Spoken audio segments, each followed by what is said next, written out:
오늘도 가정교회의 목장 예배 순서로 예배를 드리겠습니다.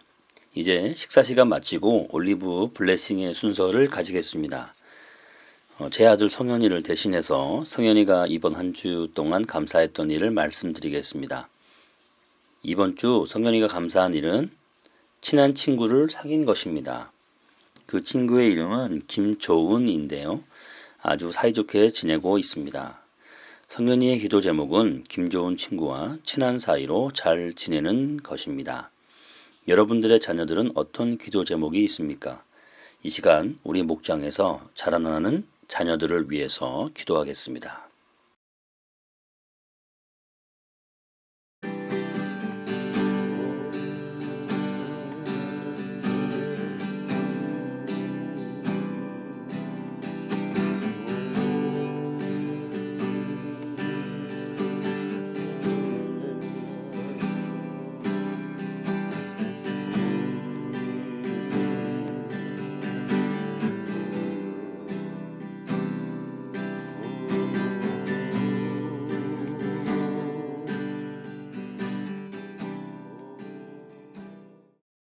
이제 어린이 축복의 시간이 끝났고 어린이 목장은 따로 모이시고 이제 어른들이 모여 예배를 계속 진행하겠습니다.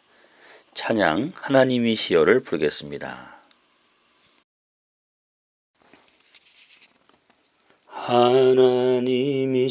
하나님이시여 하나님이시여 주는 나의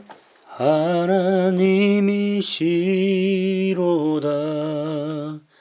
나의 몸과 마음 주를 갈망하며 이제 내가 주께 고백하는 말 여호와는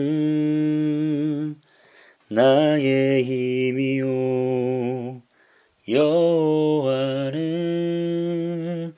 나의 구원이시니 내가 누구를 두려워하리요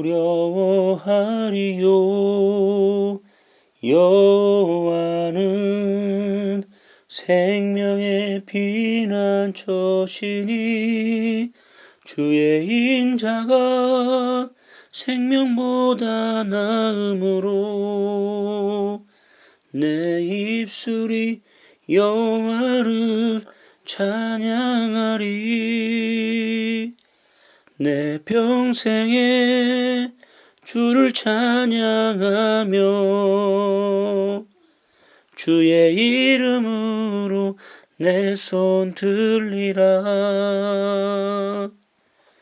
주의 인자가 생명보다 나음으로 내 입술이 여호와를 찬양하리. 내 평생에 주를 찬양하며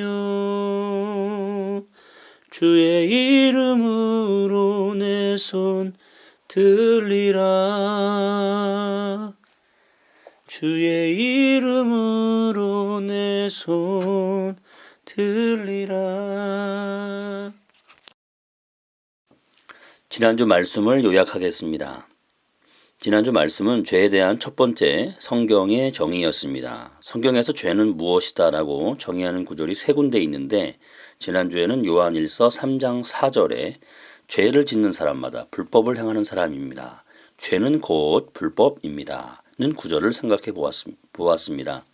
사도 요한은 죄를 불법이라고 정의했는데 여기서 불법은 법을 어겼다기보다는 법이 없는, 다시 말해서 자기가 법인 사람을 말하는 것입니다. 우린 각자 자기 법대로 살아가려고 합니다.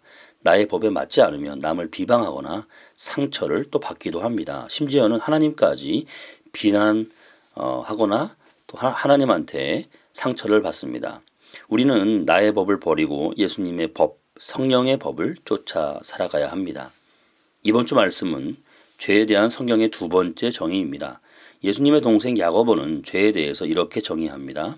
야고보서 4장 10절에서 17절에서 그러므로 사람이 해야 할 선한 일이 무엇인지 알면서도 하지 않으면 그것은 그에게 죄가 됩니다. 라고 정의했습니다. 사람이 해야 할 선한 일은 무엇일까요? 시민의 의무, 법을 잘 지키는 것, 또 군의 남자라면 군 복무를 해야 되는 것, 이런 시민의 의무와 또 도덕적인 의무가 사람이 해야 할 선한 일이라고 생각할 수 있겠지만 야고보는 좀 더 다른 의미의 선한 일을 말했습니다. 문맥에서 정확한 의미를 찾아야 하겠는데요. 앞에 이야기를 살펴보면 주님께서 원하시면 우리가 살 것이고 또 이런 일이나 저런 일을 할 것이다 라고 말해야 하는데 어떤 사람들은 우쭐대면서 자랑하는 것을 사도 야고보는 경고를 했습니다. 우리가 사는 것, 또 앞으로 어떤 일을 하고 저런 일을 하는 것, 이런 것들은 반드시 그렇게 될 것이라고 확신하면서 자랑하는 것을 야고보는 경고했는데요. 이런 것들이 모두 악한 일이라고 했습니다.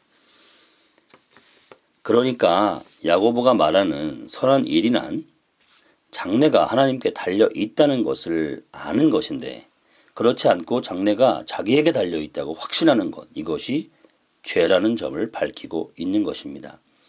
확률적으로 우리가 내일 잠에서 깨어나겠지만 장담은 할 수 없습니다. 확신은 할 수 없습니다. 우리는 이 점을 잊지 말아야 합니다. 우리가 계획하는 일 열심히 이루어 가야 하겠지만 우리의 일의 결과가 하나님께 달려 있음을 인정하고 우리는 하나님 앞에서 겸손해야 합니다. 이것이 바로 우리가 해야 할 선한 일입니다. 그렇게 하지 않는 것이 죄임을 오늘 말씀을 통해서 말씀으로 여러분 잘 기억하시기를 바랍니다. 이상으로 말씀을 요약하는 시간을 마치겠습니다. 이 시간에는 이제 한 사람씩 한 주간의 삶을 나누도록 하겠습니다. 저부터 한 주간 감사했던 일, 말씀 적용했던 일, 그리고 전도 대상자, 기도 제목을 나누겠습니다. 저에게 이번 주 감사했던 일은 운영위원회 감사보고 업무를 마무리했고 서면 보고서 발송까지 완료했던 것입니다. 1년 업무를 정리하고 한 해 사업계획 및 예산에 대해서 심사받는 과정이라 진행 과정 중에 우여곡절이 참 많았습니다. 힘든 과정 잘 이겨내서 이제 마무리 단계에 와 있기 때문에 마음이 홀감을 합니다. 하나님께 감사드립니다. 한 주간 말씀을 적용했던 것은 예수님의 법, 성령님의 법을 따라야 한다는 마음을 잃지 않으려고 애썼습니다. 그런 한 주간의 삶이 되었기에 여러분 앞에 나누겠습니다.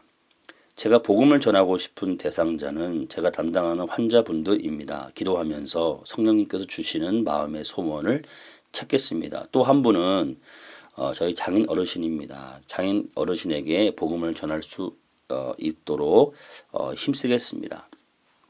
저의 기도 제목은 건강이 조금씩 회복되고 있어서 감사합니다. 더욱더 건강을 위해서 기도하고 있습니다. 커피 공동구매를 본격적으로 추진할 계획입니다. 기도 부탁드립니다.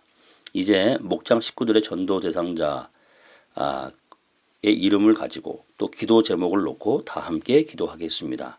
주님께서 여러분의 삶에, 여러분의 가정에 간섭하시고 인도해 주시는 참된 복이 되어 주시기를 기원합니다.